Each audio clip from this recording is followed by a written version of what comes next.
Welcome back to the Opportunistic Trader for December 3rd, a new month, beginning of the month.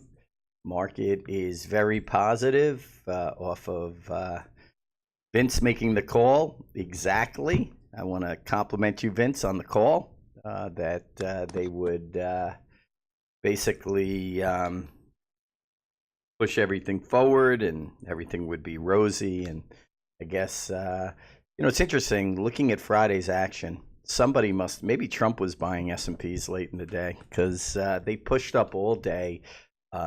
We covered our short. What did we pay? 28?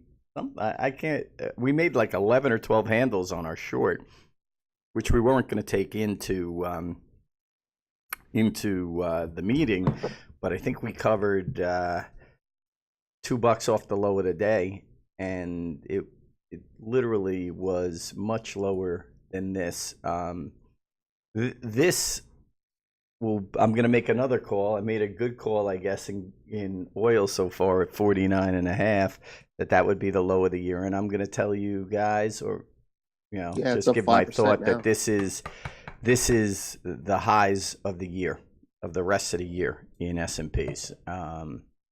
In here at some level, I don't know if it's 28.05 or 28.09, which it did last night. But the market, it's complete overreaction. To me, it's what I discussed on Friday. China now has another 3 months. That puts Trump's term at about a year and a half by the time they get to even the 90 days, which will be more than 90 days.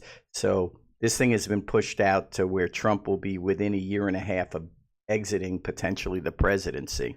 And, Mike was saying, on our Twitter feeds or, in the press, we came out of the meeting saying it was the biggest trade deal ever. And, they're going to buy all kinds of products from us. And theirs was basically that they were going to fair trade with us. So I don't think we're close to a real concrete deal. That being said, we're not. We're nowhere near close to a deal. Right. We're not even close. But and if anybody wants to tell on that, the tell is no matter what is said, there was no joint statement. They could not agree on wording for a joint statement. And that's because the Chinese won't legitimize what Trump says. They reserve the right to embarrass him at election time or get him reelected so they can work with an idiot again. That's my opinion. You know what? I agree with you. And I think overall, that's the takeaway. Market rallied 40 handles on it. It rallied 40 handles or 35 handles on Friday. So we're right. So this is the thing, folks. Anybody who's trading the stock market, if the world is 80%, the bond market is better than the stock market. The stock market is where hope resides. So the stock market wants to focus on the good news. But the reality is the good news is going to be fleeting. It's just more rhetoric. We made progress. There's going to be a framework. And by the way, look at the flock of turtles flying over there because we didn't really do a deal and they'll focus on something else. It's all BS. And you want to pick a spot to fade this rally and sell it because we're going to 2000 before Powell does anything. That's my opinion.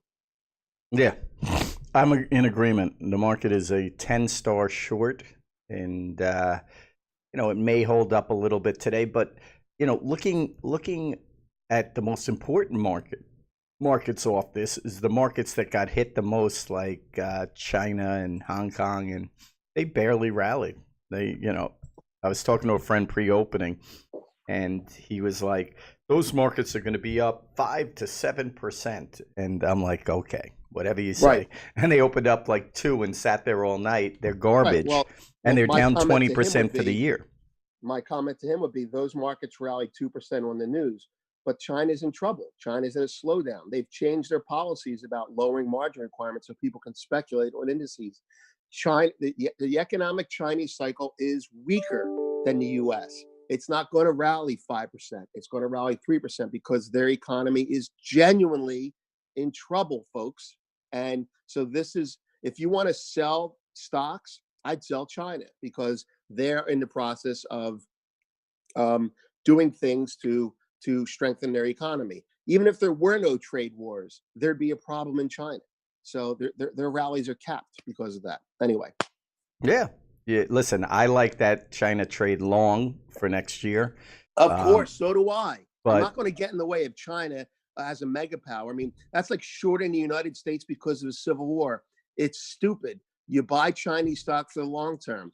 But as a trader, I'd rather sell China than the US because China's got an economic problem. And at least we have bullets to lower rates if we have to. I just think this is the fakest, from what I see, the fakest thing that this is what I don't get.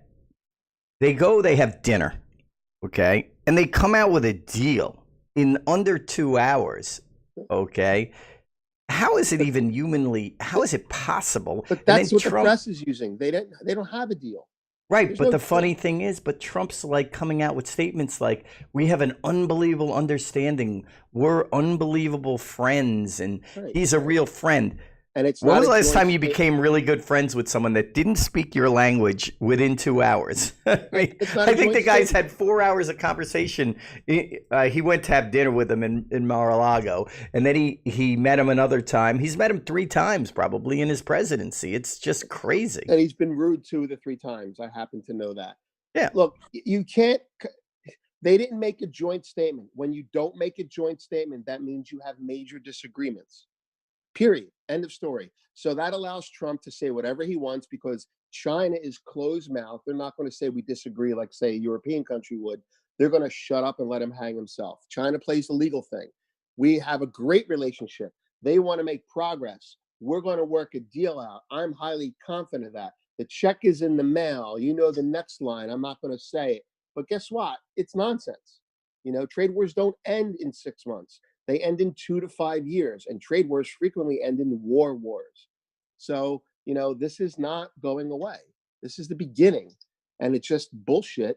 So someone could get reelected, and China is going to decide, as I said in the gold fix, and I think you'd agree with me, China has the option to get Trump reelected by saying we're going to do a deal and then reneging after he's reelected, or to not get him reelected by saying, you know what, we're not going to do a deal. No, listen, I don't even think they're close to a deal. I don't know what this whole thing is about.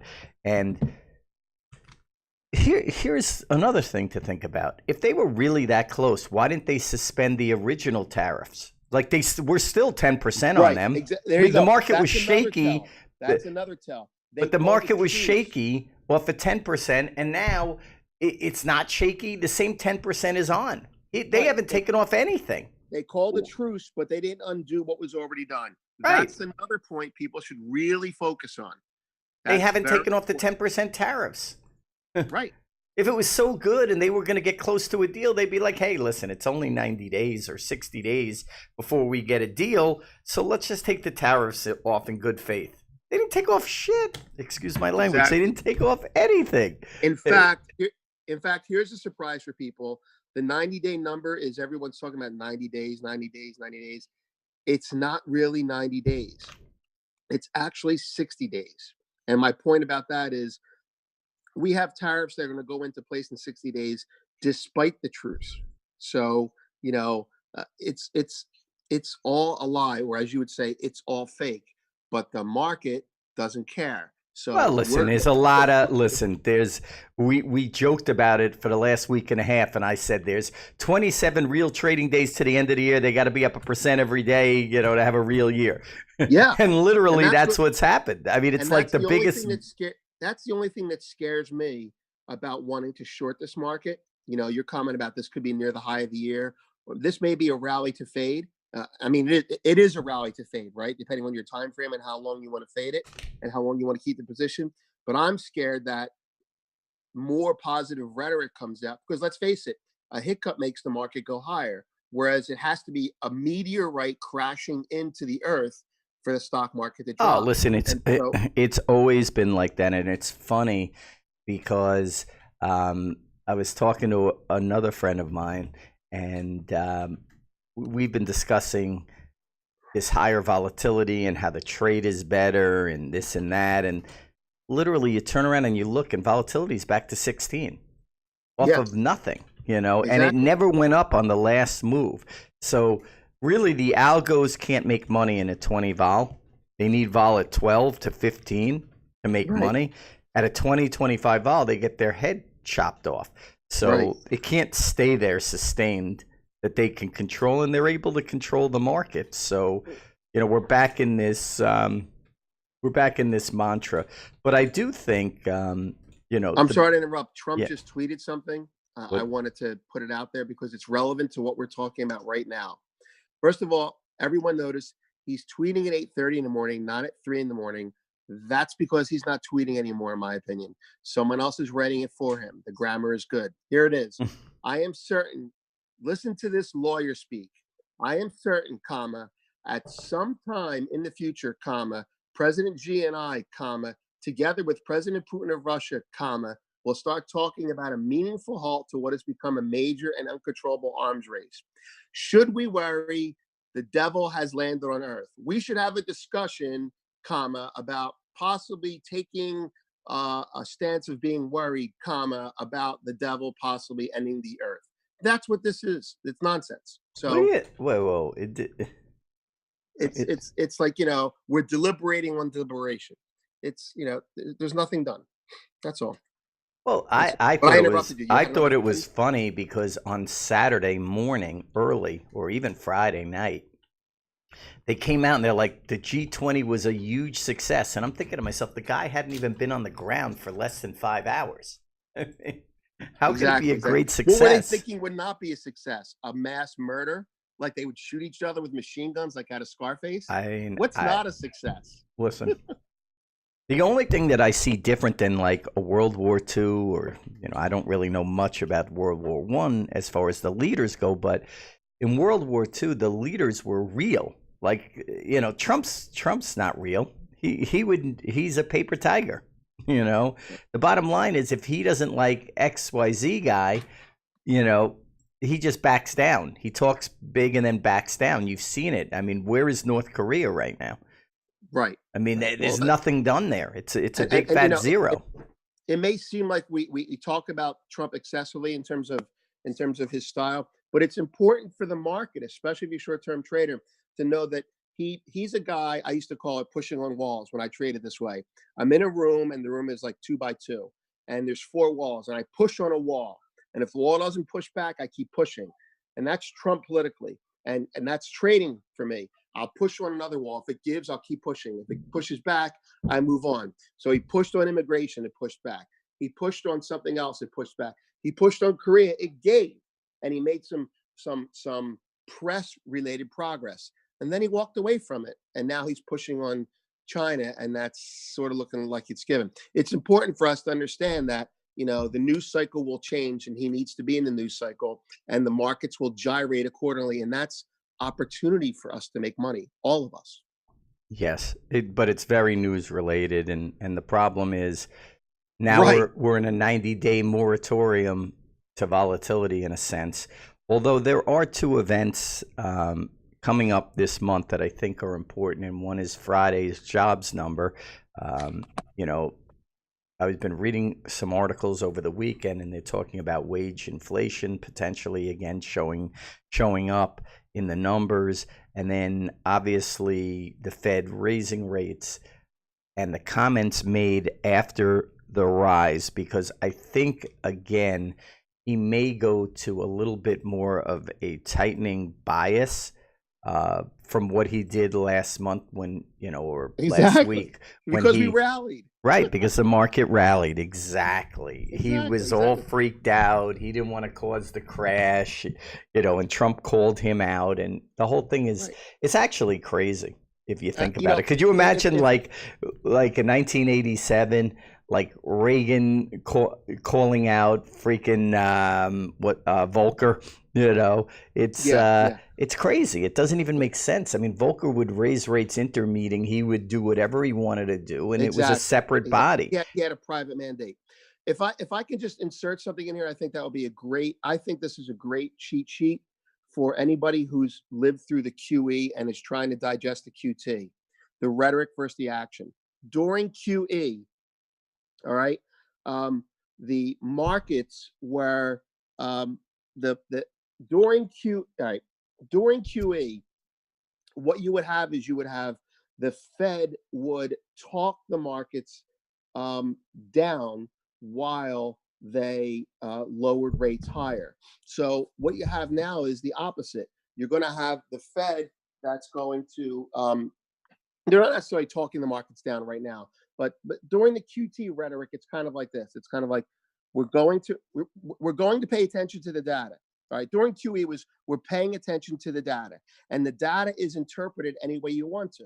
So Yellen would interpret the data as we're not fully job employed. They focused on jobs during QE, and therefore, because we're not fully employed, we're going to lower rates. We're going to keep an easy policy. Now, in the QT era, all you have to do, folks, is invert everything. Okay. The data is the same. Let's assume the data is the same, but they're not talking about jobs. They're talking about inflation. The data says the economy is overheating. That's another way of saying inflation. So we're going to raise rates. So it's during QE, we're focused on the fact that not enough people are employed. We're going to keep rates easy. During QT, it's going to be the economy looks like it's overheating. We're going to raise rates. And any excuse, people talk about Powell being data driven. He is data driven, but don't think he's not going to pick the data he wants to raise rates. And every time the market rallies and that hot data comes out, he's going to say, "See, I told you so," and he's going to raise rates. So that's the cheat sheet. QE was jobs aren't there. We got to keep easy money. QT is overheating economy. We're going to raise rates. You're nuts if you don't think we're going to raise rates, because we're going to be able to lower them later on when the market does finally crap out. I think you'd have to crap out pretty damn big for that Yeah. to happen. This is a huge week for data, Larry. I mean, not just data. This is a huge week, possibly the busiest of the year outside of the data. So there could be a lot of either opportunity to make or lose money if we're not paying attention. There's a lot of stuff going on. Yeah, I think you are right. I'm just looking at some of the individual named equities. They're all up between 2 and 5%. Is there earnings season as well coming up on the equity side? I don't know. We just went through it. We're done with that till first end of January, February. Yeah, everybody reported about a month ago for the most part. That was real. We're not going to see any earnings. The dollar is weaker, but slightly against the euro. See a big move against the Canadian dollar, about 1.25. Must be off the fake trade deals.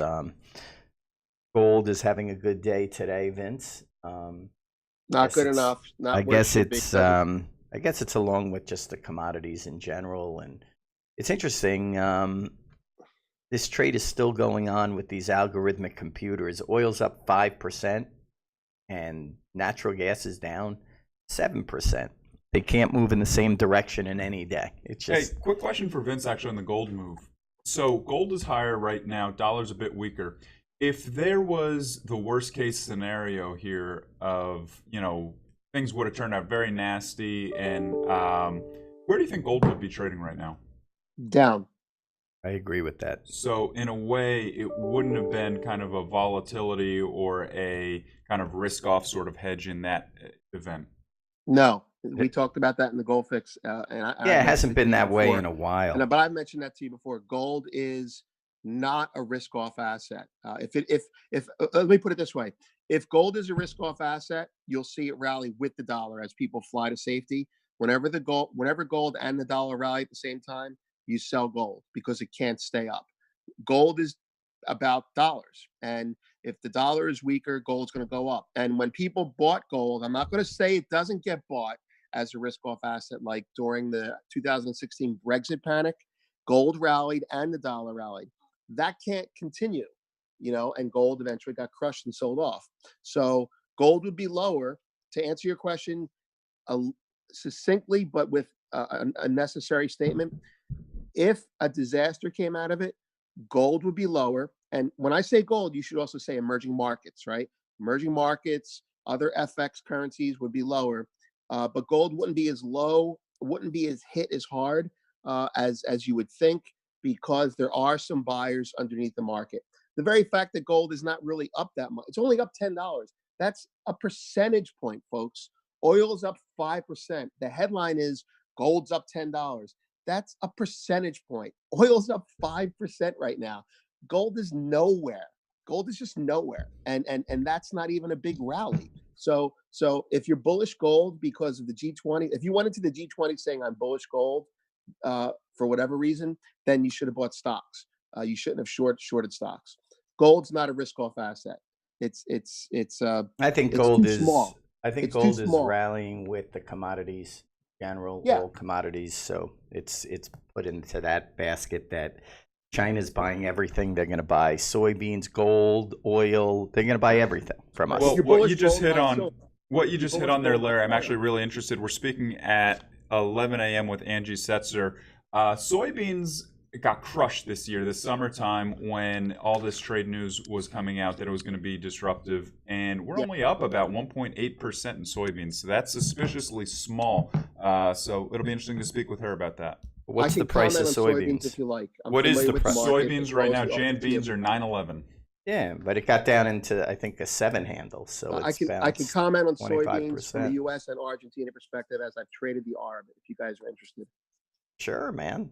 I'd love Okay. to hear Look, about the Argentinian in ARB. 2003, when I visited Argentina to talk to someone from Bunge on the soybean market, I was looking at a seasonal arbitrage, and I couldn't really come up with one because below the equator is a different season, and there really wasn't a way to trade it for me, at least the way I wanted to trade it.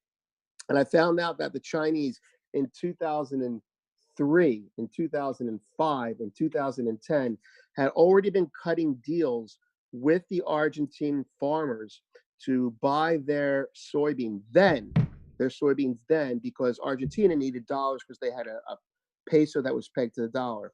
And then I did a little more research, and in Trinidad, China was buying oil from Trinidad for dollars. So this has already been set up. It's already been in place in Africa, in Latin America, in Trinidad. And so what's happening now is as QT forces people to say, I'm a dollar person or I'm not a dollar person. Argentina, let's say, is a dollar person. So Argentina will take as many dollars as they can from Russia in return for the soybeans, which in turn hurts our own soybean exports and because the Chinese demand is going elsewhere. Which, by the way, our income, off the topic, last income number, a lot of that was subsidies to farmers. So the soybean market is depressed because of a lack of demand from China. I'm sure that'll correct itself very handily. But China's been setting up alternative ways to get commodities and to get rid of dollars for 15 years. So they're prepared for this. But as a person who traded soybeans, I love that market. I love that market because I don't understand it because it's seasonally based, and I would love to tune in and listen to that broadcast on the more granular stuff. I would recommend that to everyone. For sure. I wanted to go over a couple of other things. One is the real estate market in the U.S. Residential is annihilated across all big cities, and I didn't, I've been talking about it a bit, and the REIT market's down pretty good, and the residential housing index of builders is down 20%. But really, what I'm seeing in my neighborhood, which I really didn't think was the case, but nobody can sell a house. It's there's a low number of houses for sale on the market, but they don't sell. I ran into someone that was selling their house. I think they have a nice house, and they're looking for any bid. So I didn't, I don't understand how the stock market is holding up and the housing market is annihilated. I mean, you can't sell. I mean, I know in Greenwich and Westchester. But that's the thing about houses, Larry. That's the funny thing. The last sale was at $1 million. What are they asking? $2 million. Well, I'm not even going to bid. So nothing sells. So the last print is all the people are looking at, not the bid ask. Yeah, but right? I don't even see that. I see comparable sales at, let's just say, 1.3 million, and the person's at 1.3 million and they can't sell. There's no bid. I mean, that's what I'm seeing. I'm not seeing like, hey, 5 years ago, yes, houses that sold at 1.5 million,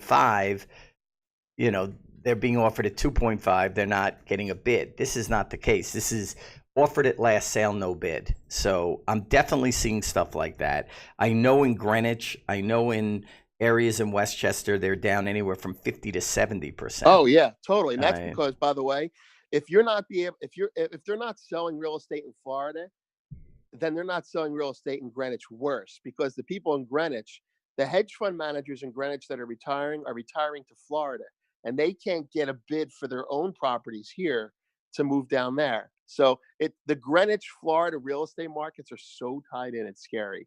And I'm in Stanford, so I think you're right, and I think that there are no replacement jobs. I mean, for example, if you go to the North Shore of Chicago, Glencoe, Highland Park, and all of those areas, those were all traders on the floor. They lost an entire industry. Those houses got debacle 10 years ago, 8 years ago. But that's my thought. It's like, how are things so good out there, or the market's so good, when really it's not so good, and rates are very, very high relative to where they were. They're not high on a scale over the last 20 years. They're actually probably low. But when you're used to paying nothing for money and now you have to pay real, it changes the complexion. So, I just wanted to touch on those markets. The real estate market's imploded from what I see. And I'm in Florida and I see it here. I see people only want to buy new, and anything out there, nothing is selling. So, and they haven't even hit bids yet, Larry. Imagine what happens if they have to hit a bid. Yeah. You know what I mean? There are no bids. Well, there you go. Instead of putting the last price, let's put the bid offer up. It's no bid at $2 million. Well, then I guess it's like, that's the problem with real estate. It's not continuously liquid. Yeah. It's very funny. Since we've been on the air, the S&P hasn't even moved 3 points. It's up like $40, but it doesn't move. It's like, I'm still scared it can rally, though. These efforts can do something to make it rally more. Yeah, well, on that topic, what levels are you looking at here as a strategy? Are there any specific markets you're looking at, Larry? I'm looking at every market, but I'm in awe. Obviously, I'm not a buyer of S&Ps here. I want to sell them. I think you could sell Apple. It's up $5 this morning. What I'm telling you is, within a day, could be a day or two or less, everybody's going to realize that there was no deal and this was all hogwash. And literally, if you take the last 3 days out of the market, we were below 2,700. So I would expect us to go there. And, that's around unchanged on the year. I hope, and I've been saying it for a while, that this is another up year, which would be the 10th year without a down year. It would create undue volatility for next year. So, in the equity markets, I'm a seller. Bonds are in their own world. You would think bond would be down 2 points right now, at least, and it's down 10 ticks. So they have an underlying bid there. I think everybody, listen, I look at all the trades. I think everybody's off-sided now. I think everyone was short crude on the lows, and a lot of them have been short from higher levels, but we're now up 5%. Everybody's long nat gas. They love that thing. I don't know why, but they want to buy it up 40%. That's down 7% today. I think everybody's off-sided here. So, except in equities, everybody's long equities. So that trade's working. But I don't really see, I'd like to sell oil, but I don't think it's a short yet. It's gone down so much. It's down from $76 to $50. So if it gets to 53, I don't know if that's a level. So it sounds like, for the most part, you want to see these gaps kind of hang around for at least another 12 hours or so, and then kind of looking at potentially fading oil, fading S&P, kind of basically fading this risk bounce, is what you're saying. Yeah, I don't see anything. I don't see any deal. I don't see anything. I see, here's my thought. why do they need 90 days to do a deal? If they really wanted to do a deal, 20 guys get in a room and they figure out the deal and they say they're not coming out until they have a deal. Wouldn't you think? I mean, if you wanted to, you always hear about these investment bankers and people, working 25 hours in a 24-hour day trying to do deals. Why do they need 90 days to do this deal? That's because they're not even close. They don't even have a framework. They don't have anything. That's the reason why. They're probably not going to talk for 89 of the 90 days, but we'll see. But I've talked about pretty much everything that I wanted to cover. Oh, one other thing that I think nobody's talking about, but maybe Vince has some insight into France. What's going on in France? Oh yeah, I kind of was following that on Twitter. Let's put it this way. If you're an American in the United States, the suburban areas of cities, this is important when you're looking at where it's coming from in France. As a background, in America, it's suburban cities. The suburban areas are where a lot of wealth is, and there's a lot of poverty in cities. In Europe, it's reversed, especially in Paris. The poor people live in the suburbs, okay? 5 families to a house, and the wealth is concentrated in the cities. Now, why do I bring that up?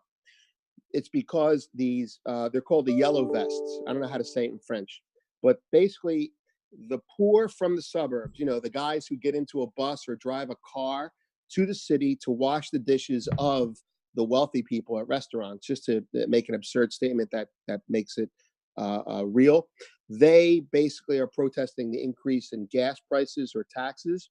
And they came in and this is, there were a lot of bullies and rioting, but basically this was a protest against it was a protest against globalism, okay? But it wasn't by nationalist type people. It was basically, it could be anyone. It could be a poor French guy. It could be an immigrant, but they're living in the suburbs. They come into the city. They spend a lot of money on gas. The tax hikes are very important to them on gas, and they're protesting. And what we're seeing, and I don't want to make too big of a deal. I want to make a big deal out of this, but not for the show. What we're seeing is the people on the left of center that are, let's say, globalist in nature, maybe immigrants. Take an immigrant from Syria who's living in France, and the people on the right, nationalists who are about national pride and protecting borders. They're both poor, okay? And from the suburbs, they come into the city and they're unified in that way. And this is scary stuff. And by that I mean Macron, who is globalist, an internationalist, promising, a chicken in every pot to the poor to come to the country, is failing. Meanwhile, he's also failing the nationalists who want strong borders. And so this could be, and I say could, a lot of people say it as a hedge. I say could because I think it really could be the beginning of something much bigger. And that is in Europe, not in the US, a unification between those on the left and those on the right, realizing that it's poor versus rich. And let's face it, it's France. The guillotines could be getting built right now as we speak. Well, it's interesting. I mean, they're burning down the city. I mean, that's pretty bad. Yeah, they come in. I mean, they have to drive into this. The reality is these people have to drive into the city to go to work. And so I don't know how they got so organized so quickly. It had to be, some sort of an internet thing. But they all came into the city at the same time. They all wore yellow vests and they protested at the Arc de Triomphe. And it's pretty scary stuff because I wouldn't even call it a protest, though. They're just freaking rioting. I would call it more of a riot. And now they're not wearing yellow vests. They're wearing like masks. That's like the new thing. So anyway, I guess they're going to change it up. They're changing it I'm up. referring to the trend. I thought this would happen in a country like that's having some major problems with immigrants that are causing crime. Like what was it, Sweden or Switzerland? Sweden, was it one of the Scandinavian countries where there were a lot of problems, with Islamic terrorism and things like that. But France, I guess they just like to have revolutions in France. But yeah, this is bullies and this is rioting and this is their version of Antifa, but it's really not all on the left. It's people on the right too that are frustrated. I guess when they take their masks off and they look at each other and say, "Hey, you're French. Hey, you're Syrian," then we have a problem. But not we, I mean them. It just makes the dollar stronger. It's just good for the U.S. Sadly. Yeah, I don't see much movement in the dollar out of everything today. It looks quiet as can be. You know, it's all I know, US considering the equities. risk off, you're right. Considering the risk on, dollar's not down that much. It's the emerging markets, I think, that are up 1%, but the DX isn't down that much, which is probably, I think Mike can speak to, is more a comment on the euro than anything else. Yeah, it looks like it wants to go lower, the euro, but overall, overall markets are up 40 points and extremely quiet. They haven't moved. Like I said, we've been on for 45 minutes almost. Hasn't moved more than $2. So this is priced in for this opening. They want it up. They're going to make these stocks look silly and on the upside. And we believe that, you know, these are going to be the highs of the rest of the year on the first of the month. When the first and the second get choppy into year end, and you know, hopefully again that they hold up. That would be good for our thoughts for next year, which would be short U.S. equities, long EM, and right, which is what China. you wanted. You would like to have a positive close to give us to give you a little leeway. leeway. So that's the trade we're looking at. I don't understand why everybody's so bowled up, especially. I mean, Mike, do you know how much we closed up yesterday? I think we closed up Friday. I think we closed up Friday 40 handles or 30. Yeah. Yeah, it was a nice afternoon rally. I don't have the exact stat in front of me, but you covered at 27:30, and then it was really like about a 2 p.m. sort of rally. We rallied from like 27:31 up to 27:60. So it was a solid 30-point rally from that level. Yeah. Right. So if you look at the G20, we're the last people to have a Friday on the globe. So the G20 rally started Friday and includes today. So we really are kind of up as much as the rest of the world. Take a look at it. We're 150 points in the S&P off the high, basically, of the year. You know, we've erased. It was last week was a huge rally. It was without today. Last week was like a 4.5% rally, and then today we're up 1.5%. And so, you know, it's been a huge 6-day rally as of right now. You know, right. And you know the other one, Amazon. I'm looking at Amazon right now. We traded down to 14.75. We're right now trading 17.65. It's up 4.5%. It's a standout. The FANGs as a whole are trading very firm today. Facebook, Google, Netflix, Amazon, all trading very firm. You know, well, it's off that China stuff. You know? Yeah, and then but those are, you know, you take a look at Caterpillar, which, as you expect, a global sort of stock, is up 4.5%. You know, the interesting thing, overnight, a few things. Deutsche Bank put out a note. South Korea's PMI and their output is at a 5-year low. And that's really a technology indicator. And while overnight, everybody's kind of applauding that this is a sigh of relief for the markets, there's still some damage that's been done over the last 3 or 4 months. Because like these PMIs aren't the sort of thing that just turn on a dime. And so that's the sort of thing, they're already in a downward trajectory, the global PMIs, things like that.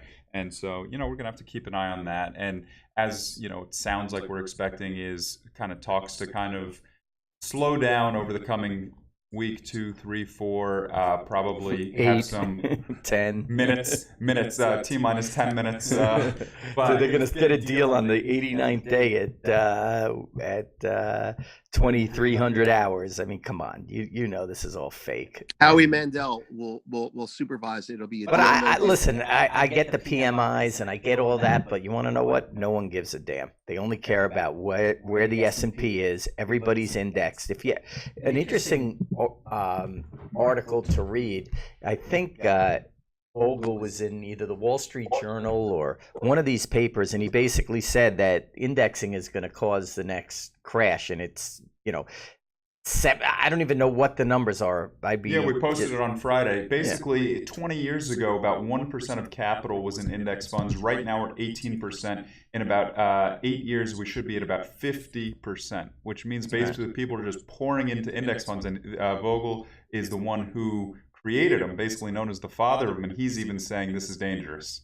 I would think he wouldn't have thought he'd get 1% action on that. But interesting as well, if you look at the Russell, it is not rallying as much as any of these other markets. So I think this is like a tech, like an Apple, Facebook, it's a FANG revival. We don't expect it to last, and we actually think that this stuff will trade heavy.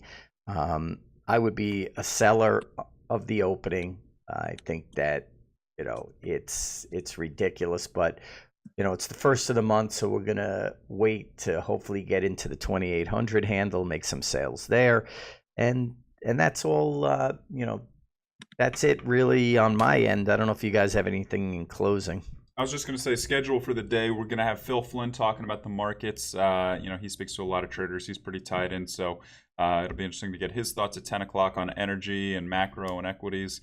11 o'clock, Angie talking about the ag market. That's the one, I know Vince went into a little bit. Angie, it'll be interesting to get her thoughts. Soybeans, 1.8% bounce. That's really not as big as I would have expected. Corn right now is up 1%. Wheat's up 1%. And then right after we get off this call, Joe Backleback will get his overnight market commentary as well. But Phil Flynn at 10, Angie at 11. Adam Collins actually had to reschedule. He's going to come on tomorrow talking about the COT report and market seasonality. I'm interested to see the seasonality, being that it's the first week of December. Get a thought, take a look at some interesting things there. But that's the schedule for the day. We'll also be on a few times, giving updates, questions. If anybody has any questions, put them in the chat, and we'll be back to you guys in a little. All right. Good luck, everyone.